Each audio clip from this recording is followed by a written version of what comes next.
रूस यूक्रेन के बीच में करीब 3 साल से जारी जंग अब खतरनाक मोड़ पर पहुंच चुकी है। यूक्रेन ने 1 जून को रूस के हवाई ठिकानों को निशाना बनाते हुए उसके जमीन पर मौजूद 40 बॉम्बर्स प्लेन्स को तबाह कर दिया। यूक्रेन ने यह हमला सीज फायर को लेकर होने वाली बैठक से ठीक 1 दिन पहले किया। रूस पर हमले के बाद जेलेंस्की ने एक्स पर पोस्ट कर कहा कि बेहद शानदार नतीजा, एक ऐसा नतीजा जिसे पूरी तरह यूक्रेन ने अपने दम पर हासिल किया है। यह हमारा सबसे लंबी दूरी का ऑपरेशन था, जिसमें ऑपरेशन की तैयारी में शामिल हमारे लोगों को समय रहते रूसी क्षेत्र से निकाल लिया गया। यूक्रेन के ड्रोन हमलों से रूस गुस्से में है और पुतिन अब बड़ा बदला ले सकते हैं। देखिए, एक तो ये क्लेम है यूक्रेन का, और मुझे लगता है क्योंकि जिस प्रकार से रिपोर्ट्स रूस की तरफ से भी आ रही हैं, मुझे लगता है इस क्लेम में पूरी तरह से सच्चाई है। और 41 ये जो अपर एंड स्ट्रेटेजिक एयरक्राफ्ट जो हैं, बॉम्बर्स वगैरह जो हैं, और ये डीप इनसाइड रशिया, कुछ तो साइबेरिया में भी थे उनके एयर बेसेस, और वहां पर जाके उन्होंने डिस्ट्रॉय कर दिया। जब हम मिलिट्री की तरफ से देखें तो यूक्रेन के लिए तो ये बहुत बड़ी कामयाबी है और रूस के लिए एक बहुत बड़ा झटका। लेकिन अगर मैं जियोपॉलिटिकल सिचुएशन देख रहा हूं तो मुझे लगता है अभी बुरे दिन आने वाले हैं, रूस इसको कभी छोड़ेगा नहीं। और जो अभी शांति की बात हो रही थी, 2 तारीख को सब मिल रहे हैं, जब और शांति बात होगी, मुझे लगता है कि वहां पर सफलता मिलने वाली नहीं है और ये युद्ध और बढ़ेगा। और खतरा ये है, अगर इस प्रकार से चलता रहे तो ये न्यूक्लियर युद्ध तक भी जा सकता है। यूक्रेन की सुरक्षा सेवा के मुताबिक इस ऑपरेशन के कारण रूस को $7 अरब का नुकसान हुआ है और उसके एयर मिसाइल कैरियर के बेड़े का 34% नष्ट हो गया है। यूक्रेन ने अगर इतना अंदर, रशिया के इतने अंदर ये अटैक किया है, तो ये बगैर लोकल सपोर्ट अंदर उसको हासिल हुए नहीं हो सकता। और हम इसी लोकल सपोर्ट को बिल्कुल सही बात करते हैं, आधा फ्रंट वॉर हिंदुस्तान। यस बिल्कुल सही है। मैं एक और बात कह रहा हूं, कुछ समय पहले आपको याद होगा सबको कि क्रेमलिन पे भी अटैक हुआ था, एक ड्रोन ने आके हमला करा था। बेसिकली क्या है, ये जेलेंस्की अपनी मार्केटिंग कर रहा है और अब मैं आपको बताता हूं कैसे मार्केटिंग कर रहा है। दोस्तों, जब से ट्रंप आया है तब से दिनेश भाई क्या हुआ है कि ट्रंप ने बोला तुम्हारी फंडिंग बंद कर दूंगा।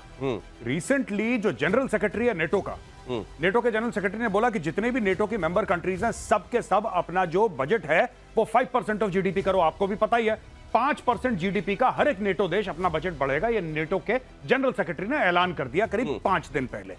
अब बात यह है कि जेलेंस्की की फंडिंग हो गई है बंद। जेलेंस्की को पावर में बना रहना है, वॉर टाइम जनरल अपने आप को देखता है। जेलेंस्की दुनिया भर को और खास तौर से नेटो कंट्रीज को यह बोल रहा है कि मेरी ये कैपेबिलिटी है कि मैं 4000 किलोमीटर दूर जाके वार कर सकता हूं, चाहे मेरे ड्रोन्स ने वो फासला तय कराओ ना कराओ, इमटेरियल। मैंने उड़ा दिया ना, मैंने 40 हवाई जहाज उड़ा दिए, तुम उड़ा पाए? तुम नहीं उड़ा पाए। मैं हूं जो करके दिखा सकता हूं, लाओ पैसा। यही चक्कर चल रहा है इसका, ये मार्केटिंग कर रहा है अपनी। और आपको ये भी पता है कि तुर्की के अंदर इनका पीस टॉक्स होने वाले थे, और अवेयर पीस टॉक्स आज नहीं मंडे। अब क्या नहीं, अब एक बात बताइए, उस पीस टॉक्स का क्या होगा?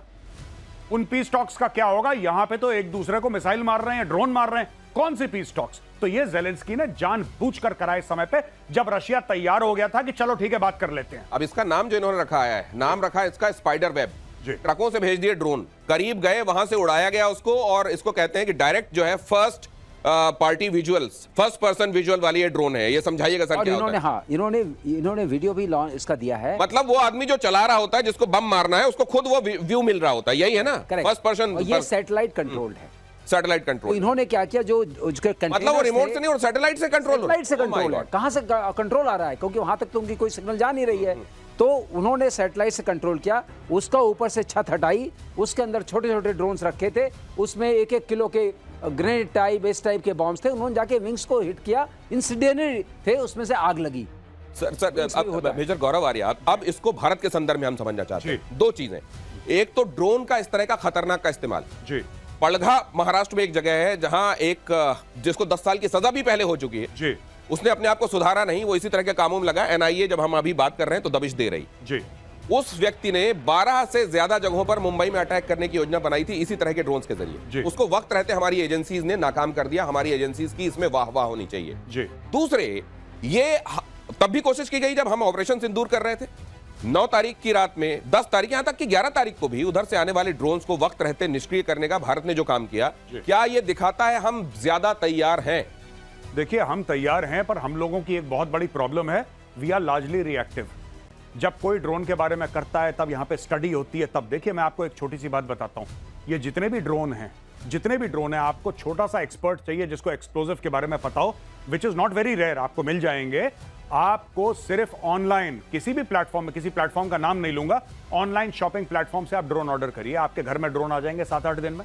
उन्हीं को आपने वेपनाइज करना है। इसमें है कौन सी बड़ी बात? अगर आपने किसी एयरक्राफ्ट के ऊपर मोलोटोव कॉकटेल आती है, यानी कि एक नॉर्मल बोतल, कांच की बोतल, उसके अंदर आपने थोड़ा सा पेट्रोल डाला, आपने थोड़ा सा उसके अंदर मोबिल ऑयल टाइप का डाला और उसके ऊपर आपने विक लगाया, आपने आग लगा दी उसके अंदर, ठीक है, और आग लगाई और आपने ड्रोन के थ्रू धीरे से भेजा और वो आपने सस्ता, मतलब कि आपके 100-200 रुपए में बन जाएगा ये ड्रोन की कॉस्ट के अलावा। ड्रोन की कॉस्ट कितनी? 20,000, 30,000, 40,000, 50,000। भाई साहब, करोड़ों, मिलियंस ऑफ डॉलर्स का आप एक एयरक्राफ्ट, ऐसे आपने आग लगा दी एयरक्राफ्ट में। यही तो ज़ेलेंस्की कर रहा है। वो ड्रोन कोई स्पेशल ड्रोन नहीं है, वो मॉडिफाइड ड्रोन है भाई साहब। सवाल है कि अब रूस क्या चुप रहेगा? क्या वो यूक्रेन से उससे भी घातक अंदाज में बदला लेगा? रूस कहीं परमाणु हथियारों का इस्तेमाल तो नहीं करेगा? रक्षा विशेषज्ञ रोबिंदर सचदेवा का क्या कहना है, सुनिए। यूक्रेन का ये जो हमला है, ये मेरे ख्याल से मिलिट्री और वॉर हिस्ट्री में एक बहुत ही यूनिक हमला माना जाएगा। 4000 किलोमीटर तक इर्कुत्स्क, साइबेरिया में, यूक्रेन बॉर्डर से करीब 4000 किलोमीटर दूर है, वहां तक इन्होंने ड्रोन पहुंचा के खड़े करे एक ट्रक के ऊपर और फायर किए एयरबेस पे। देखिए, ये टेक्नोलॉजी तो अवेलेबल है, सॉफ्टवेयर है, रिमोट ड्रोन्स चलते हैं इत्यादि, राइट, बट इस अटैक में जो अहम चीज है कि वो लॉजिस्टिक्स है। यूक्रेन कैसे ड्रोन्स अपने बॉर्डर से रशिया के अंदर ले गया, वहां पर ट्रकों पे लदवाए, वहां की कोई लोकल ट्रक कंपनी से लदवाए, वहां पर कुछ वुड के घर बनाए लकड़ी के कि भाई हमें यहां से वहां ले जाने हैं, और उनकी छत पे इन ड्रोन को छुपा दिया गया। हजारों किलोमीटर ट्रक चलते गए, पुलिस ने जहां रोका, नाकाबंदी है जो भी करी, ट्रक ने दिखाया कि देखो मैं तो ये वुडन हट्स ले जा रहा हूं उस डेस्टिनेशन। उन्होंने देखा फॉल्स सीलिंग में ड्रोन दबा रखे थे। वहां जब पहुंच गए उस एयरबेस के पास, वो ट्रक वहां खड़ा हो गया और रिमोटली कंट्रोल करके ऑर्डर दिया। तो ये लॉजिस्टिक्स की बहुत बड़ी एक जीत है। रशिया को डेफिनेटली बहुत बड़ा नुकसान हुआ है। यूक्रेन तो कह रहा है 41, बट रशिया कह रहा हुए हैं चाहे कम हुए हों। क्लेम है कि करीब $8 बिलियन, $7 बिलियन तक के प्लेन्स ध्वस्त हो गए हैं। 1/3 जो क्रूज मिसाइल कैरी करने वाले एयरक्राफ्ट हैं रशिया के, वो उड़ा दिए गए हैं। तो ये बहुत ही डीप और घातक अटैक है रशिया के ऊपर। कुछ रक्षा विशेषज्ञ लगातार इस थ्योरी को आगे बढ़ा रहे हैं कि अगर यूक्रेन हार जाता है तो रूस बाल्टिक देशों, फिनलैंड या पोलैंड जैसे पड़ोसी देशों में घुसने की कोशिश कर सकता है, जिससे नाटो को रूस से युद्ध लड़ने के लिए उतरना होगा। पिछले महीने दूसरे विश्व युद्ध खत्म होने के 80 साल पूरे होने पर एक सर्वे किया गया। इसमें पता चला कि अमेरिका और पश्चिमी यूरोप के कई लोग मानते हैं कि अगले 10 सालों में एक और विनाशकारी वैश्विक युद्ध हो सकता है।